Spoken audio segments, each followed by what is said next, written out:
Assalamu alaikum wa rahmatullahi wa barakatuhu. Welcome to another episode of Zainab Nkoma series. That's Ramadan series with Zainab Nkoma. Yesterday we talked about goal setting in Ramadan, setting goals in Ramadan, and a lot of people were in my DM expressing their interest, and they want me to explain it better for them to understand. Mind you, this video is so natural, so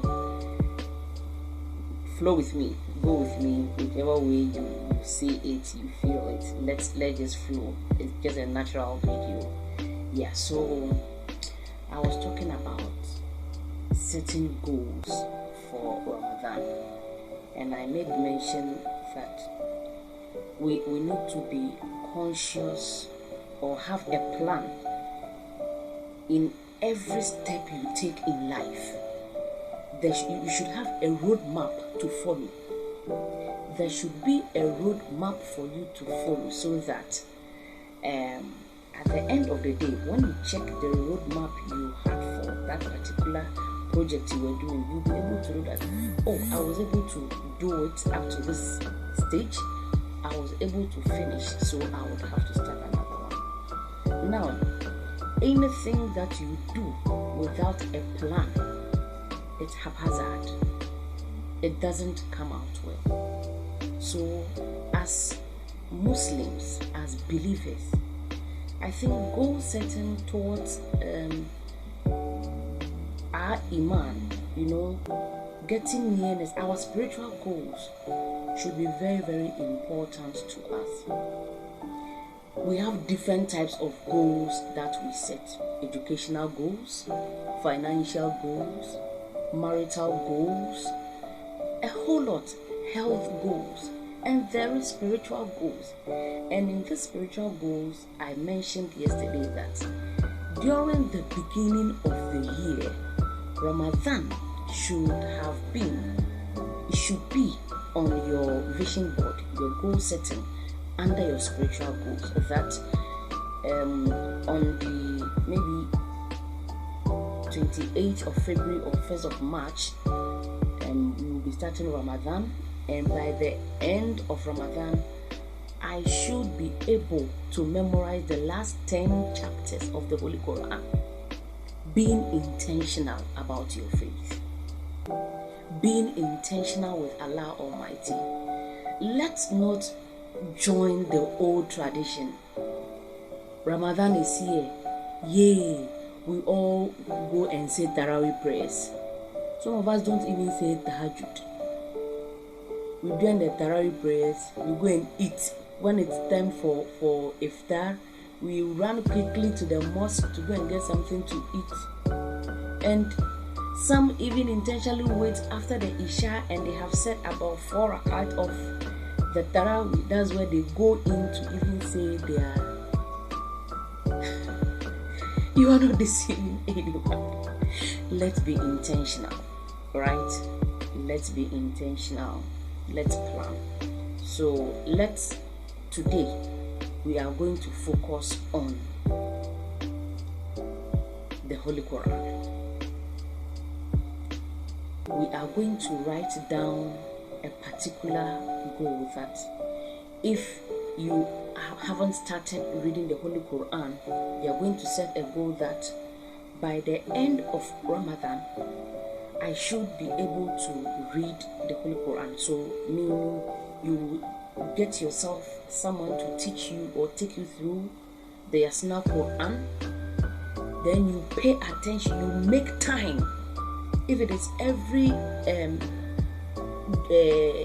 evening during Asr Salat, you are going to have that classes with that teacher or malam. You are intentional about it. You don't miss it, right? So every 3:30 or 4 o'clock p.m. I'm going to have my Yasna Quran class, so that by the end of the Ramadan period, maybe I would have started reading the Holy Quran. Number 2, if you are already reading, alhamdulillah, you are acquainted with the recitation of the Holy Quran, but you don't do it regularly, it's on the shelf full of dust, you have a rethink, no, it's not normal. So this is where you revive your relationship with the Holy Quran, where you recite the Quran regularly every day. So you that who knows how to read already, you are going to set a goal that by the end of Ramadan, maybe you should be able to read at least 20 parts of the Holy Quran. You should be able to read 20 parts of the Holy Quran if Allah Almighty gives you the strength and you can read the whole Quran. Alhamdulillah. Like, be intentional. There should be a roadmap for you in this Ramadan. Don't have that empty Ramadan. It is these things that draw us closer to Allah Almighty. And let's not forget that Ramadan is the month of the Holy Quran. So the more we spend time with the Holy Quran, the more it takes us closer to Allah Almighty. Youth in Islam, my brothers and sisters, the Holy Quran is like oxygen, the air we breathe. If you can't, for any reason, I don't know, at least a verse before you go out, you should touch the Quran. That is what I always say. Make sure you touch the Holy Quran before you step out. Even if it is one verse, try and read. So these are some of the resolutions you are going to make by the end of Ramadan. I should be able to read the Quran, at least a bit of the Quran every day before I step out. You shouldn't be too busy to read the Quran before you go out. Let's not forget. Allah said in Surah Al-Hashr that do not forget those who forget Allah. They get themselves so occupied and they forget themselves. They forget Allah. And Allah, Allah will also make them forget Him, Allah. Allah will remove His consciousness from you because you have made yourself so busy not to remember Him. So He will force you to go astray the more. I don't think this is something we want from the Creator of the heavens and earth, from the one who is the main reason why we are here on earth. Let's not forget, whatever we are running after, whatever we are doing, Allah Almighty has said in the Holy Quran that وَمَا خَلَقْتَ الْجِنَّ وَالْإِنسَانَ إِلَّا لِيَعْبُدُونَ. No matter what, whatever action we are taking is a form of worship. Whatever action we are taking is a form of worship. So let's not, everything we do, we should have Allah imprint. We should have Allah in every action that we do. By touching the Holy Quran every day, by being intentional of Allah Almighty in all actions, everything you do,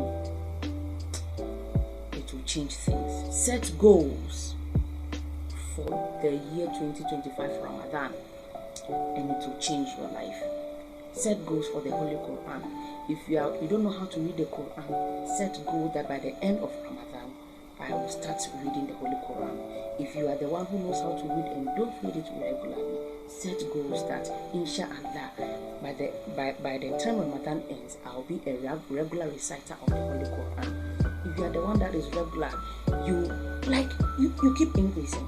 After all, Allah said that, all you who believe, fasting has been prescribed for you, so as it was prescribed for those before you, so that you may become righteous and God-fearing. So every year, you should add up something. Every year, you should add something to your faith. Every year, you need to keep on adding something to your faith.